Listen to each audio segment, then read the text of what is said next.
오늘 본문에 있는 이 말씀을 가지고 부활의 능력을 나타내는 사람이 되라. 부활의 능력을 나타내는 사람이 되라라는 제목으로 하나님의 말씀을 증거하도록 하겠습니다. 여러분 주중에 저희들 수요일 예배랑 토요 새벽 기도가 없었기 때문에 여러분 잘 쉬셨죠? 제가 여러분 이 베다니 교회를 목회하면서 제가 여러분들에게 마지막으로 가르치고 이 교회를 떠나야 될 가장 중요한 것이 있는데, 그것은 여러분들이 알아서 스스로 매일 하나님 말씀을 읽고 묵상하는 훈련을 만들어 놓는 것입니다. 그렇게 할 수 있도록 만드는 것이 제가 이 목회하는 최고의 목회 방향이라고 할 수가 있겠습니다. 그러니까 누가 없어도, 목회자가 옆에 없고 아무도 없어도 여러분 스스로가 매일 어떻게 해요? 하나님의 말씀을 보고 하나님의 말씀을 읽고 하나님의 말씀대로 살아가는 것이 바로 그 사람이 어떤 사람이에요? 바로 그 사람이 진정한 그리스도인의 삶의 모습들이다라고 하는 겁니다. 그래서 여러분들이 주중에 예배가 없다 할지라도 매일 뭐예요? 하나님의 말씀 묵상하고, 이제 에스더가 끝나고 이제 시편이 있는 말씀으로 다시 돌아갔는데, 아마 제 설교 계획은 시편은 제가 나중에 몰아서 다시 설교할 수 있으니까 아마 에스더를 여러분들과 같이 하면 은혜를 나누지 않을까. 그래서 에스더가 끝날 때쯤 되면 시편이 끝날 것 같고, 시편이 끝날 때쯤 되면 고린도 후서를 가지고 여러분과 같이 또 은혜를 나눠보도록 하겠습니다. 또 에스더가 또 굉장히 또 은혜가 되는 아주 독특한 성경책입니다. 그래서 이 말씀을 가지고 다음 주 수요일부터 우리 이 말씀 가지고 또 은혜를 한번 나눠보도록 하겠습니다. 수요일이 아니죠. 수요일 이번 주까지는 계속 고린도전서를 가지고 얘기를 하고, 아마 다음 주쯤에 아마 에스더가 아마 여러분들과 같이 은혜를 나눠볼까 합니다. 오늘은 고린도전서 15장에 있는 말씀을 가지고 은혜를 나눠볼까 하는데요. 여러분, 고린도전서 13장을 무슨 장이라고 얘기합니까? 사랑장이라고 얘기를 합니다. 성경 공부를 조금 하신 분들은 고린도전서 13장은 사랑장, 15장은 부활장이라고 이야기를 합니다. 그래서 보통 우리가 성경을 조금 공부하신 분들은 고린도전서는 사랑에 관한 얘기가 많이 나오고 고린도전서 15장은 부활에 관한 얘기가 많이 나와서 부활장이다라고 이야기를 합니다. 그래서 목사님들 보통 부활절 날 설교를 고린도전서 15장에 있는 말씀 가지고 굉장히 설교를 많이 해요. 무슨 말인지 아시겠죠? 그래서 고린도전서 15장은 부활장이다. 이 정도는 우리 베다니 교회 성도면은 문 목사한테 설교 들으셨던 분들은 적어도 부활장은 15장, 고린도전서 15장이라는 말씀 잘 알고 계셔야 된다라고 생각이 됩니다. 여러분, 이 고린도전서 15장이 이제까지 앞에 있었던 내용이랑 좀 다른 내용처럼 보이죠, 그죠? 왜냐하면 앞에는 교회가 문제가 있었던 내용들을 계속해서 얘기했다는 거예요. 가령 예를 들어서 고린도전서 11장부터 14장까지는 무엇에 관한 문제가 나왔습니까? 고린도 교회가 예배 가운데 있었던 세 가지의 문제에 대해서 이야기했다라고 제가 말씀을 드렸습니다. 첫 번째, 그 고린도전서 11장에 보면 무슨 문제가 나왔습니까? 여자가 예배 드리는데 머리에 수건을 써야 되느냐 말아야 되느냐, 그 문제 가지고 문제가 됐다고 얘기했죠. 그래서 여러분, 그 당시 여자들이 머리에 수건을 쓰는 것은 일반적으로 모든 여자들이 다 그렇게 하는 모습들이라고 제가 말씀을 드렸고, 조선시대 여자들이 이렇게 얼굴에 쓰고 다니는 것처럼 그 당시에 로마 시대에 지배했던 모든 나라의 여자들은 다 수건을 쓰고 다녔습니다. 근데 유일하게 수건을 쓰지 않는 사람이 누구라 했죠? 창녀들이라고 제가 말씀을 드렸습니다. 그러니까 여러분, 예배 시간에 수건을 벗었다는 말은 그 사람이 창녀로 오해받을 수 있는 소지가 있었다는 거죠. 그래서 괜히 예배 드리다가 은혜 받았다고 막 머리에 있는 수건을 확 제꼈더니 뒤에 앉아 계시는 장로님이 저 여자 창녀인데 오늘 은혜 받았나, 이래 생각할 수 있다는 거죠. 굳이 그렇게 오해를 받을 필요는 없다. 고로 예배 시간에 여자들이 수건을 머리에 쓰는 게 더 낫다. 이런 식으로 이렇게 해결하는 그런 이야기를 사도 바울 선생이 얘기했던 그런 내용이 기억나시죠? 두 번째는 어떤 문제였습니까? 예배 시간에 성찬식을 드리는데 성찬식 때문에 서로 교회가 나눠지고 분열되는 문제가 생겼다는 거죠. 그래서 성찬식은 보통 부자들이 떡과 포도주를 다 준비하게 돼 있는데, 가난한 사람들이 일 마치고 돌아왔을 때는 이미 성찬식이 다 끝나버리니까 그 사람들이 어떻게 해요? 먹고 마시는 일이 없어지게 된 거죠. 그것 때문에 불만이 생겨가지고 가난한 사람 파, 돈 많은 사람 파에 나눠지게 됐다는 거죠. 그래서 결국에는 사도 바울 선생이 돈 많은 부자 너희들이 이양의 성찬식 올 때는 어떻게 해서 와라? 집에서 먹고 와라. 먹고 오면은 너희들이 성찬식 때 떡과 포도주를 많이 먹지 않고 뒤에 있는 사람이 다 먹을 수 있지 않느냐. 그런 해결책을 제시하면서 성찬식을 통한 문제들에 대한 해결 이야기하는 내용들이 나와서 마지막 제가 저번 주에 설교한 내용이죠. 마지막은 무슨 문제가 있었습니까? 12장부터 14장 사이에 성령의 은사 때문에 문제가 생겼다라는 거죠. 여러분 고린도 교회는 하나님 은혜가 충만해서 성령의 은사가 많이 나타나는 교회였습니다. 특별히 성령의 은사가 누구에게 많이 나타났습니까? 여자들에게 많이 나타났습니다. 근데 이 성령의 은사가 나타나고 난 다음에 예배 시간에 막 저쪽에 한 구석이라 막 앞에서 설교하고 있는데 저쪽에서 막 방언을 하고 있고 막 쉐리 빠빠빠빠 이러니까 예배가 돼요, 안 돼요? 예배가 안 되는 거예요. 그러니까 이 사도 바울 선생님이 얘기하기를 너희들이 성령의 은사를 가지고 있는 것은 좋은데 어떻게 해라? 질서 있게 그 성령의 은사를 사용하라는 거예요. 남에게 피해 주지 말고 다른 사람에게 이렇게 상처 주지 말고 만약에 방언 기도하기를 원하면 집에 혼자 가서 어떻게 해요? 그 다락방이나 지하실 가가지고 혼자서 열심히 방언 기도 하라는 거예요. 남들이 듣기 싫어하니까 집에 가서 혼자서 그렇게 하라는 거예요. 어쨌든 뭐 그런 식으로 질서 있게 너희들이 가지고 있는 성령의 은사를 발휘하라.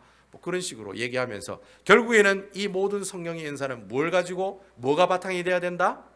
뭐가 바탕이 돼야 된다? 결론은 사랑이 바탕이 돼야 된다. 그래서 12장, 13장, 14장의 가장 중요한 내용이 13장 가운데 있는 내용이라고 제가 말씀드렸죠. 가운데 있는 사랑장인 13장이 중요하다고. 그러니까 네가 성령의 은사를 가지고 성령의 은사를 발휘하든지 네가 뭘 하든지 간에 어떤 마음이 기초적으로 있어야 된다는 거예요. 예수 그리스도의 사랑, 이 사랑을 포커스에 맞춰서 모든 일이든지 교회 일을 다 하라는 거예요. 내가 어떤 교회 일을 봉사할 때라든지 아니면 교회 일에 어떤 내가 이렇게 참여를 할 때도 내가 뭐 내 의의를 내세우고 내가 잘났다라는 모습을 보여주는 그런 모습이 아니라 어떻게 해요? 다른 사람을 섬겨나가고 사랑하는 그 사랑이 중심이 되어서 하나님의 일을 감당해야 된다. 결론은 벗긴 겁니다. 결론은 사랑이다. 이 사랑을 가지고 어떻게 해요? 모든 주의 일을 감당하는 사람이 되어라. 이러면서 마무리가 되었다는 거죠. 그러면서 갑자기 오늘 어떻게 해요? 부활장, 부활에 관한 이야기가 나온다는 거예요. 그럼 생각해 보면 앞에 있는 내용하고 부활에 관한 얘기하고는 전혀 상관이 없는 내용인 것 같다라고 생각이 될 수가 있어요. 하지만 여러분, 이 고린도전서 15장에 나오는 이 부활장도 결국에는 무슨 문제 때문에 생긴 일입니까?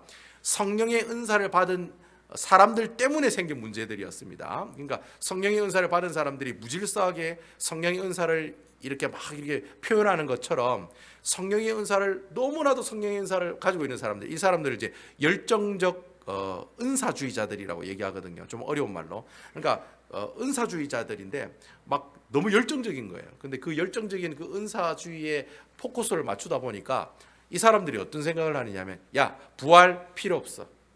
지금이 중요한 것이요. 지금이 뜨거운 성령님이 내게 임해서 내가 딸라 하면서 방언하는 게 그게 중요하지. 나중에 내가 죽어가지고 부활되는 그거 중요하지 않아. 그래서 사람들이 점점 어떤 생각을 가지게 됐냐면은 예수님의 부활도 중요하지 않고 내가 앞으로 죽어서 부활하는 것도 중요하지 않다. 뭐가 중요하다? 내가 지금 이 시간에 성령의 은사 받는 것이 중요한 것이요 라고 주장하는 사람들이 점점 많아지게 되었다는 거예요. 사도 바울 선생님이 이걸 보니까 이거 아니거든요. 왜냐하면 여러분 기독교 교리 중에 제일 중요한 교리가 뭡니까?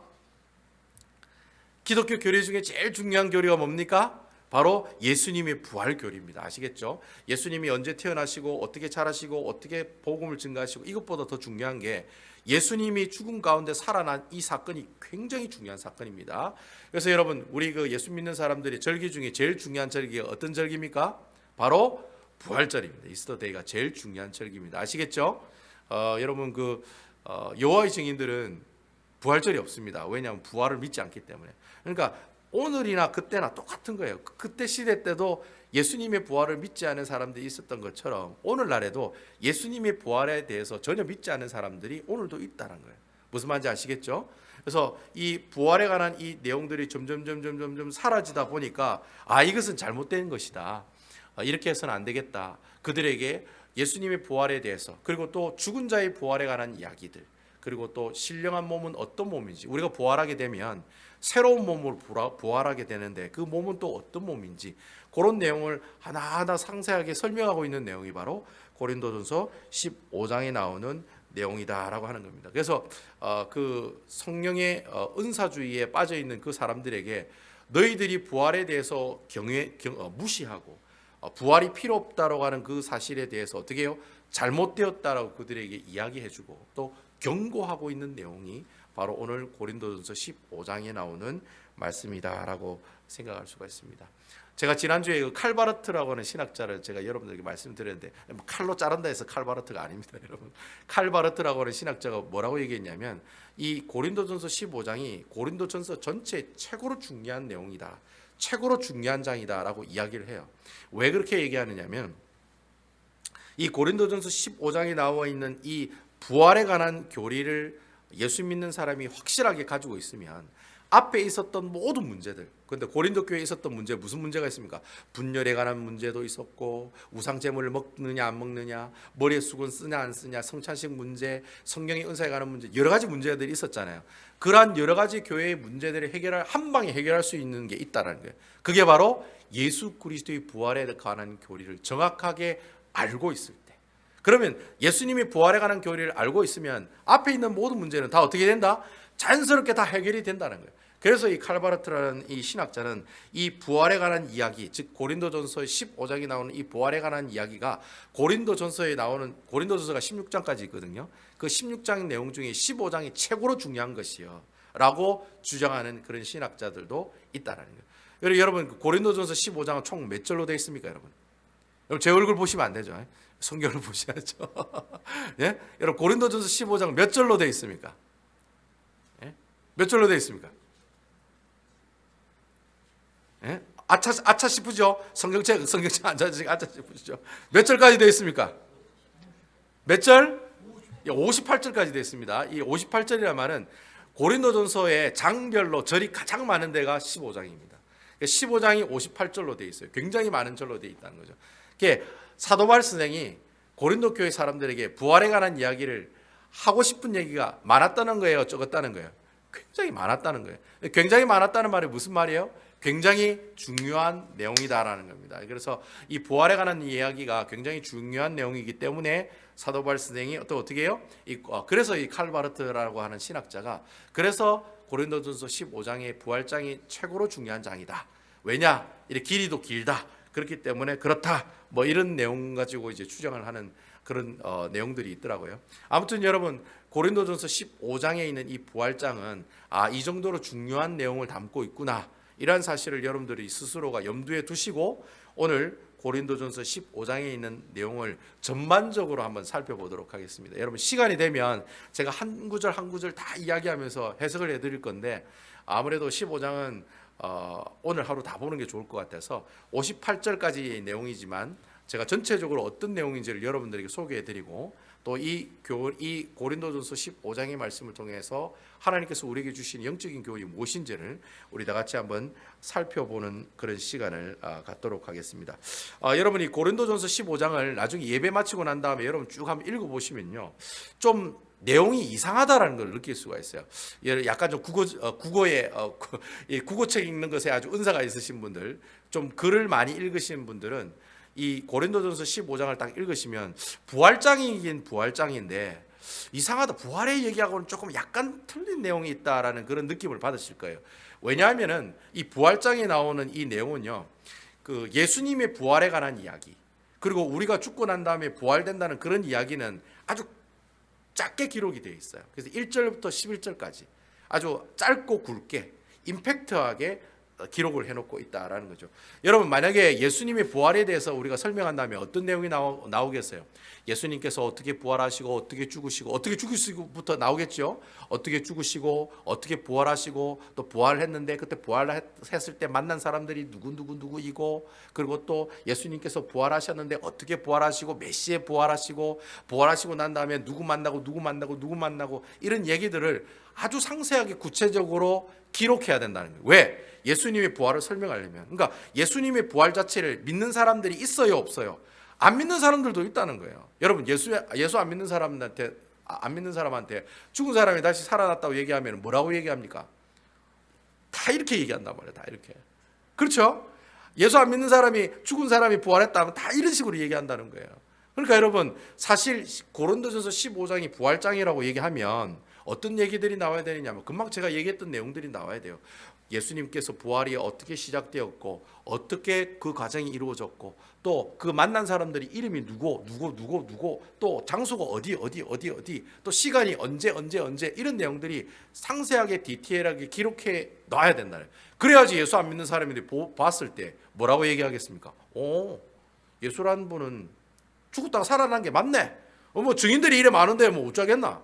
다 이래 500명한테도 나타나고 수만 명한테도 나타나고 그 나타난 장소도 있고 시간도 있고 다 그런 얘기하면은 예수 안 믿는 사람도 믿을까요, 안 믿을까요? 믿을 수도 있다는 거예요. 왜냐하면 이렇게 디테일하게 상세하게 기록한 내용이 나오니까 예수 안 믿는 사람도 보면 야 이거 진짜 있을 수도 있겠다라고 생각할 수도 있다는 거예요. 근데 여러분 오히려 그런 부활에 관한 이야기들은 오늘 본문의 내용에 보면 아주 짧게 나와요. 1절부터 11절까지 총 58절인데 1절부터 11절까지만 예수님이 이렇게 부활하시고 이런 사람 만났다는 얘기가 간략하게 딱 나온다는 거예요. 그러면 나머지 내용은 무슨 내용이 있냐? 나머지 내용은 어떤 내용으로 나와 있냐면 그러면 죽은 사람들은 어떻게 부활할 것이냐? 또 죽은 사람들이 부활한 그 몸은 어떤 몸이냐? 그런 얘기들이 주로 나오고 있다라고 하는 겁니다. 그럼 여러분 예수를 처음 믿는 사람들은 고린도전서 15장을 보면 좀 헷갈릴까요? 헷갈리지 않을까요? 헷갈린다는 거예요. 예수님이 부활이 이런 사건으로 이렇게 일어났습니다라고 나오면 쉽게 이해를 할 건데 갑자기 죽은 사람이 부활하는 것에 대한 뭐 신학적인 이야기, 신학적인 이야기, 또 성경에 나와 있는 이야기들을 쭉 이렇게 이야기를 하고 또 앞으로 너희들이 부활된 그 몸은 너희들이 이미 가지고 있는 그 몸이 아니라 아주 신령한 몸이다. 뭐 이런 신령한 몸에 대한 부활한 그 몸에 대한 구체적인 설명들이 나온다는 거예요. 결국 여러분 우리가 이 고린도전서 15장에 나오는 이 부활장의 내용을 읽었을 때 우리가 받는 느낌이 뭐냐? 그것은 바로 이 고린도전서 15장에 나오는 이 말씀은 예수 믿는 사람들한테 읽으라고 준 글이에요? 아니면 예수 믿는 사람한테 준 글이라는 거예요? 예수 믿는 사람 보고 읽으라고 준 글이에요? 아니면 예수 안 믿는 사람들을 위해서 기록한 글이에요? 1번, 2번. 바로 예수 믿는 사람들에게 보낸 글이다라고 하는 겁니다. 그러니까 여러분 고린도전서 15장에 있는 글을 읽는 사람들은 이미 예수님의 부활에 대해서 알고 있는 사람이에요? 모르고 있는 사람이에요? 알고 있는 사람이라는 거예요. 여기 계시는 것처럼 여러분들처럼 예수님은 부활했다는 사실 어느 정도 알고 있는 분이라는 거예요. 3일 만에 그분이 부활했다는 거 알고 있다는 거예요.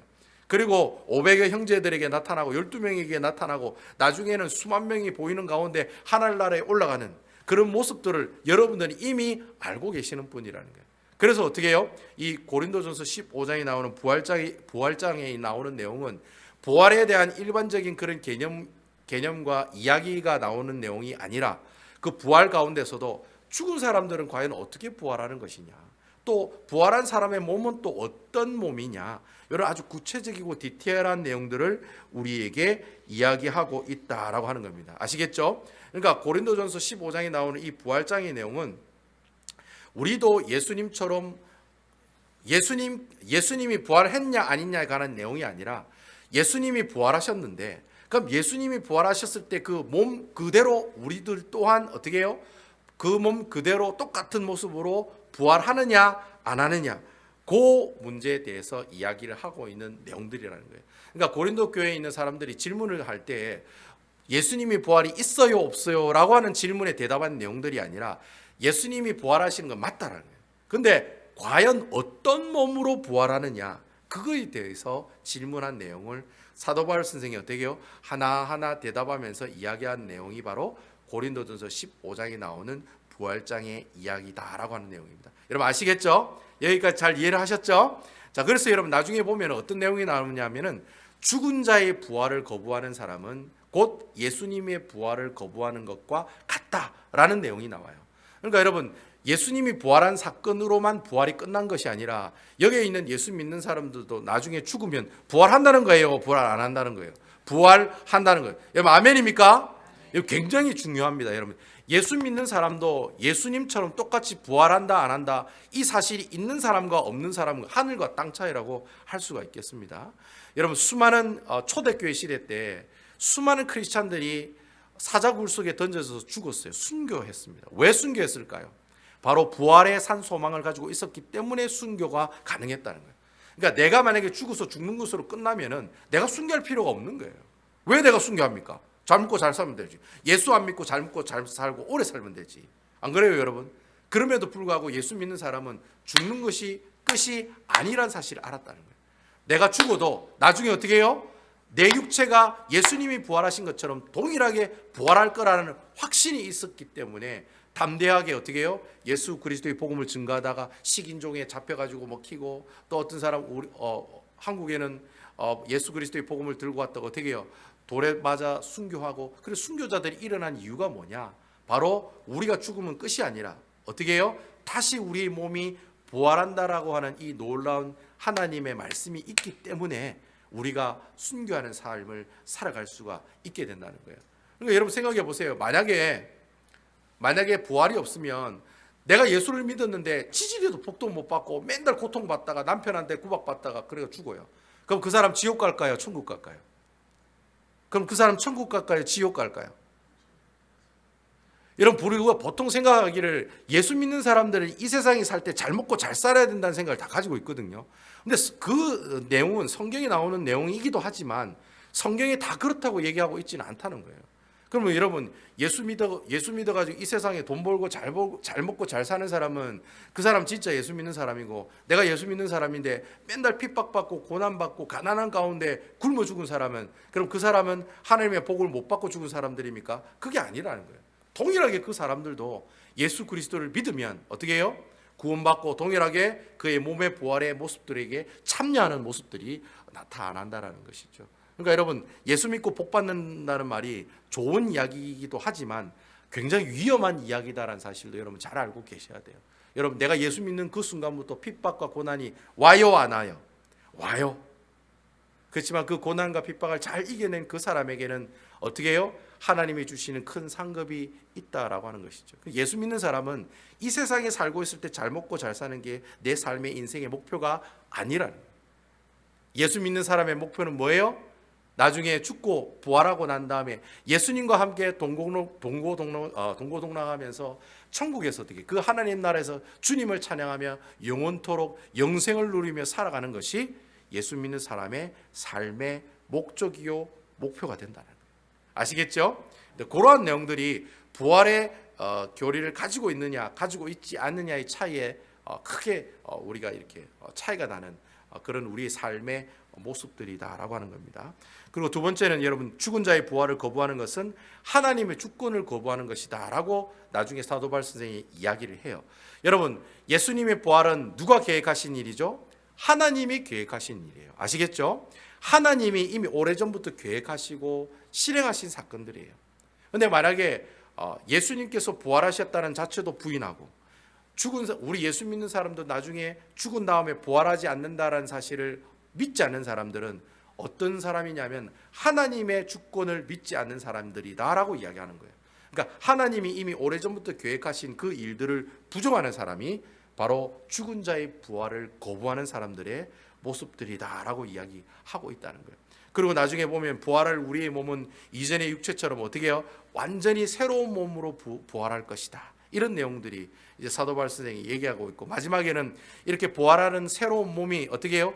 예수님이 재림하는 순간에 어떻게 해요? 동시에 모든 죽은 사람들이 어떻게 해요? 다시 부활하여 일어서게 된다라고 성경은 이야기하고 있다는 거예요. 나중에 예수님이 재림하시면 우리 김 집사는 헌금 많이 냈으니까 먼저 부활하고, 우리 박 집사는 헌금 적게 냈으니까 나중에 부활하고, 그런 게 아니라는 거예요.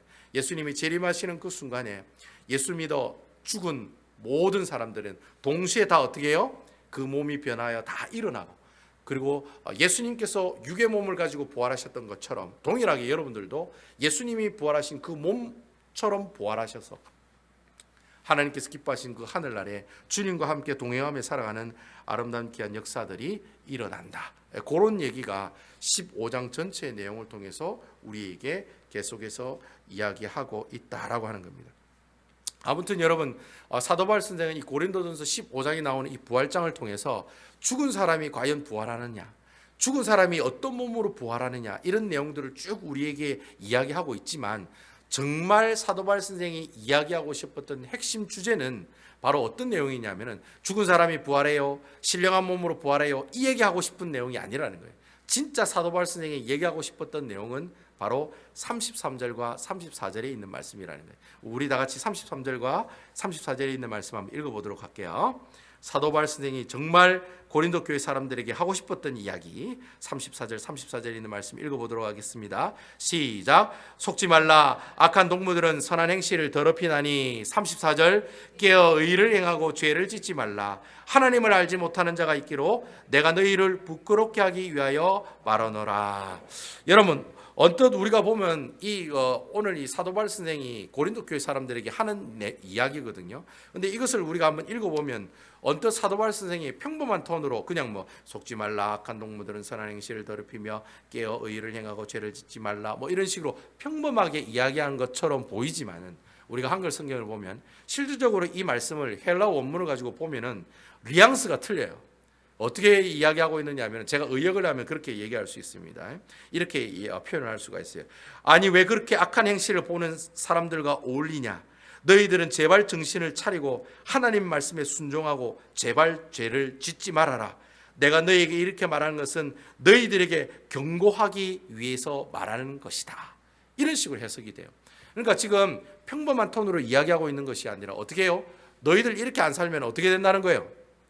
너희들이 이렇게 안 살면 다 죽는다. 지금 그런 식으로 이야기하고 있다라는 거예요. 그래서 아주 강한 톤으로 야 제발 좀 그렇게 살지 말아라.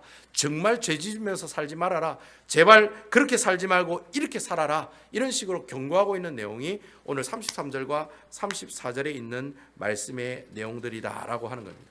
제가 여러분들께 말씀드렸던 것처럼 이 부활에 관한 문제를 일으킨 사람들이 주로 어떤 사람이라고 했습니까? 열정적인 은사주의자들이라고 제가 말씀을 드렸어요. 그러니까 성령의 은사를 굉장히 좋아하는 사람들에게 부활에 관한 문제가 있다고 했죠. 바로 그런 사람들에게 이런 부활에 관한 문제가 있다라고 이야기를 했어요. 근데 여러분, 그렇게 부활에 관한 문제를 가지고 있는 사람들이 또 다른 특징이 있었는데 그 특징이 뭐 어떤 특징이냐면은 이렇게 열정적인 영적인 은사를 가지고 있는 사람들이 주로 어떠한 삶을 살았냐면은 착하고 순하고 말씀에 순종하고 남을 사랑하고 남을 돕는 그런 삶을 살았느냐?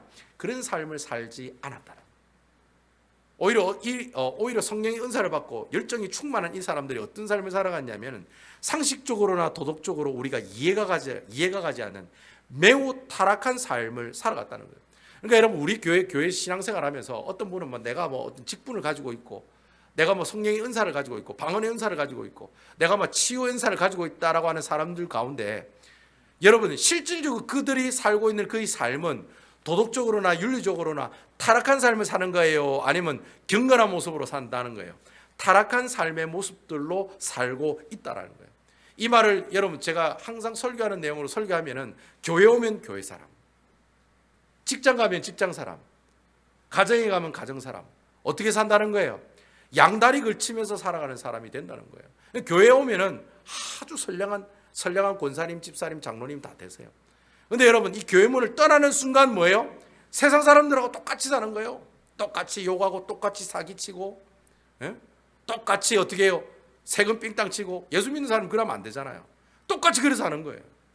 교회 오면 경건한 척, 교회 나가면 어떻게 해요? 세상 사람들처럼 똑같이 살아가는 사람. 제가 이런 사람들을 어떤 사람이라고 그랬습니까? 양다리 걸치는 이중적인 신앙 삶을 살아가는 사람들이라고 제가 여러분들에게 말씀을 드렸다는 거예요. 그러니까 여러분, 2000년 전에 고린도 교회에 있는 사람들이랑 오늘날 우리가 살고 있는 사람이랑 똑같아요? 안 똑같아요? 똑같다는 거예요. 2000년 전에 고린도 교회에 있는 사람들도 이렇게 양다리 걸치면서 살아가는 사람들이 많았고 오늘날에도 똑같다는 거예요. 오늘날에도 양다리 걸치면서 살아가는 사람들이 얼마나 많이 있습니까, 여러분? 그렇잖아요, 여러분. 그런데 그렇게 살아가는 그 사람들이 오늘 어떻게 해요? 예수님의 부활의 내용들을 부인하고 죽은 자가 부활했다는 사실을 믿지 않고 신령한 몸으로 부활한다는 사실에 대해서 전혀 관심을 갖지 않고 살아가는 사람들이 되었다라고 하는 겁니다. 여러분, 고린도 교회에 있는 사람들은 다 예수 믿는 사람들이었습니다. 여러분, 중요한 게 그거예요. 고린도 교회에 있는 사람들이 다 예수를 믿는 사람들이었어요. 근데 중요한 것은 예수 믿는 사람인데도 불구하고 그 사람들은 하나님을 사랑하고 내 이웃을 내 몸같이 사랑하는 그 삶을 살아갔어요? 못 살아갔어요? 살아가는 사람들이 거의 없었다는 거예요. 그래서 여러분, 오히려 예수 믿는 사람인데도 불구하고 그 사람들의 삶은 남을 속이고 미워하고 선한 행실을 더럽히는 정말 타락한 신앙생활을 하는 사람들이 너무나도 많이 있었다는 거예요. 그래서 오늘 본문에 그래 얘기하는 거예요. 깨어 의를 행하고 죄를 짓지 말아라. 깨어 의를 행하라. 이 말이 무슨 말이에요? 더 이상 어떻게 해요? 하나님의 말씀에 불순종하는 삶을 살아가지 말아라는 거예요. 여러분, 우리 예수 믿는 사람이 성경도 매일 안 봐. 성경 말씀도 몰라. 성경 말씀을 모르는 거 뭐예요? 성경 말씀대로 살아가지 않는 거예요. 성경 말씀대로 살아가지 않으니까 어떤 삶이 살아가게 됩니까? 바로 교회 오면 교회 사람, 세상 나가면 세상 사람처럼 이중적인 양다리 걸치는 신앙의 삶을 살아가게 된다라고 하는 거예요. 그래서 결국에는 이런 사람들을 우리가 뭐라고 얘기하냐면 부활의 능력을 상실한 사람들이다라고 이야기한다는 거예요. 그러면 결국에는 하나님의 말씀에 순종하고 하나님의 말씀을 읽고 묵상하고 그 말씀대로 살라고 애쓰는 그 사람을 두고 우리는 어떤 사람이라고 얘기합니까? 하나님의 부활, 하나님께서 우리에게 주신 부활의 능력을 가지고 살아가는 사람. 빌립보서 3장 10절에 보면 사도 바울 선생이 부활의 권능이라고 얘기하고 있어요. 그러니까 부활의 권능을 가지고 살아가는 사람, 이 사람을 두고 어떤 사람이라고 얘기해요? 하나님의 말씀에 순종하며 살아가는 사람들이다라고 우리가 이야기를 한다라는 거예요. 그래서 제가 오늘 제목을 부활의 능력을 가지고 살아가는 사람이 되라. 그러면 여러분 그렇게 우리가 질문할 수가 있어요. 그럼 목사님 도대체 부활의 능력이 뭡니까? 구체적으로 부활의 능력이 어떤 능력입니까? 그러면 하나님께서 바샥 능력 주시는 게 그게 부활의 능력이냐? 그게 아니라는 거예요. 이 부활의 능력이 뭐냐? 이것을 우리가 알려면은 요한복음 11장 25절 26절에 있는 말씀을 봐야 알 수 있다는 거예요. 자, 우리 시간도 많으니까 여러분 요한복음 11장은 다 같이 좀 찾아봅시다. 요한복음 11장 25절 26절 말씀입니다. 제가 가지고 있는 성경 즉 175페이지네요. 166페이지입니까? 166페이지. 요한복음 11장 25절에서 26절에 있는 말씀. 다 찾으셨어요? 요한복음 11장 25절에서 26절. 여기에 보면 부활의 능력이 무엇인지 설명하고 있습니다. 사도 요한이 뭐라고 얘기하는지 한번 보도록 할게요. 다 같이 한번 읽어보겠습니다. 요한복음 11장 25절 26절 다 같이 읽어보겠습니다. 시작. 예수께서 이르시되 나는 부활이요 생명이니 나를 믿는 자는 죽어도 살겠고 26절 무릇 살아서 나를 믿는 자는 영원히 죽지 아니하리니 이것을 내가 믿느냐. 여러분 사도 요한이 이 부활을 곧 누구라고 이야기하고 있습니까? 부활 이꼴 생명이라고. 일부 예배 때도 저희 아내가 생명이라고 하는데 부활 이꼴은 뭡니까? 예, 예수 그리스도. 제가 질문하는 모든 질문의 90% 이상은 예수 그리스도라고 했잖아요. 예? 그리고 오늘 또 보면은 나가 누굽니까? 예수께서 이르시되 나는 부활이요. 나가 누굽니까? 나가 예수 아닙니까? 그러니까 곧 예수가 곧 누구예요? 부활이라는 뜻이죠. 예수 이꼬르 부활이라는 뜻이라는 거예요. 결국 여러분 내가 부활의 능력을 가지고 산다는 말이 무슨 말이냐면 결국에는 뭐예요? 예수 그리스도를 따라가는 삶을 살아가는 사람. 예수 그리스도의 말과 생각과 행동대로 닮으면서 살아가는 사람. 예수님을 닮아가는 사람. 바로 이 사람을 부활의 능력을 가지고 살아가는 사람이다라고 우리가 이야기를 한다라는 겁니다. 그러니까 내가 예수를 믿는다고 얘기해놓고 하나님 말씀 읽지도 않아요. 하나님 말씀대로 살아가지도 않아요. 하나님 말씀대로 순종도 안 해. 예수님을 닮아갈 생각도 눈코만 것도 안 해요. 그러면 그 사람은 어떤 사람이에요? 예수님을 알고 있는 사람이에요. 하지만 부활의 권능과 부활의 능력으로 살아가는 사람은 아니다라는. 저는 여기에 계시는 여러분들이 부활의 능력으로 살아가는 사람 되시기를 주님의 이름으로 축원을 드리겠습니다. 여러분 오늘 하나님께서 이 말씀을 통해 우리에게 주신 영적인 교훈이 바로 그거예요. 우리 예수 그리스도를 영접한 그 사람들은 무엇을 가지고 있는 사람들이다? 그냥 예수 그리스도를 알고 있는 사람으로 끝나는 게 아니라는 거예요. 내가 예수 믿습니다. 내가 세례 받았습니다. 거기서 끝나면 안 된다는 거예요. 예수 믿는 사람은 예수 믿는 사람에게서 끝나는 것이 아니라 어떻게 살아가는 사람이어야 돼요? 부활의 능력을 가지고 살아가는 사람. 예수 그리스도를 닮아가는 데 목숨을 거는 사람. 하나님의 말씀을 하나라도 지키려고 애쓰고 어떻게 해요? 애쓰고 노력하는 그 사람. 어떻게 하면 하나님 말씀대로 순종하며 살아갈 수 있을까라고 몸부림치는 사람. 그 사람이 어떤 사람이에요? 하나님의 놀라운 부활의 능력을 가지고 살아가는 사람들이 된다라고 하는 것입니다.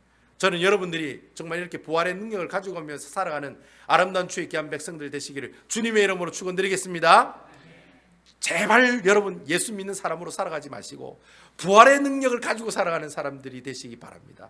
그래서 여러분 부활의 능력을 가지고 있는 사람들은 쫀쫀한 사람들이 아니에요. 아이고 목사님 쫀쫀하다는 말이 무슨 말이에요? 이게 치사반스처럼 세상 물정 보고 살아가는 사람이 아니라는 거예요. 예수 믿는 사람은 어떤 사람이에요? 예수 믿는 사람은 용서할 사람이 있으면 다 용서하는 거예요. 예수 믿는 사람은 사랑하는 사람이 있으면 어떻게 해요? 다 사랑하는 거예요. 우리 교회에서 좀 거시기 해가지고 좀 거시기 해가지고 나갔다 하더라도 그 사람이 잘 되고 못 되고를 바라고 이렇게 하는 것도 잘못된 일이겠지만 우리가 그 사람을 어떻게 해요? 사랑해 주자는 거예요. 예? 아이고 그 사람이 말이야 교회를 나갔으니 하늘에 벼락이나 맞아라 에이씨 이렇게 생각하지 말라는 말이야. 그런 생각하지 말라는 말이야. 그 부활의 능력을 가지고 있는 사람이 그래 쫀쫀한 생각 가지지 마시고 그 속 좁은 생각 가지지 마시고 어떻게 해요? 사랑하라면 사랑하면 되는 거예요. 아멘이시지요? 예, 하지 말라면 안 하면 되는 거예요. 그리고 또 주님께서 어떻게 용서하라면 용서하면 되는 거예요. 에이 나는 용서 못하겠는데 에이 내 속마음은 좀 그래도 어떻게 해요? 에이 나는 용서 못하겠는데 예수 그리스도 이름으로 내가 용서할게. 아멘이시지요? 그렇게 선포라도 하라는 거예요. 내 입술을 통해 선포라도 하라. 아이고 내가 저 김집사 도저히 용서할 수 없다. 저 인간 저거 집에 다른 데 가서 벼락이나 맞아라. 그런 마음이 내게 있어도 내 심령에 그런 마음이 있어도 내 입술은 뭐라고 고백을 해야 돼요? 예수 그리스도 이름으로 그 사람을 용서하겠습니다. 아멘이시죠? 내가 어떻게 사람을 용서할 수 있습니까, 여러분? 여러분 원수 사랑할 수 있어요? 원수를 어떻게 사랑해요? 원수는 죽여야지요. 원수를 만나면 죽여야지요. 원수를 어떻게 사랑해요? 근데 여러분 예수님이 원수를 사랑하라고 그랬어요? 죽이라고 그랬어요? 사랑하라고 그랬어요. 나는 사랑할 수 없지만 누구를 통해서? 예수님이 내게 주신 부활의 능력으로 사랑할 수 있게 되는 것입니다. 여러분 아멘이시지요? 그 말씀을 오늘 고린도전서 15장의 말씀을 통해 우리에게 이야기하고 있다는 거예요. 여러분 베다니 교회가 지금 어려운 시기를 지나가고 있어요. 하지만 여러분 왜 하나님께서 이 어려운 시기를 지나가게 하셨을까요? 더 하나님 의지하라고. 아멘이시지요?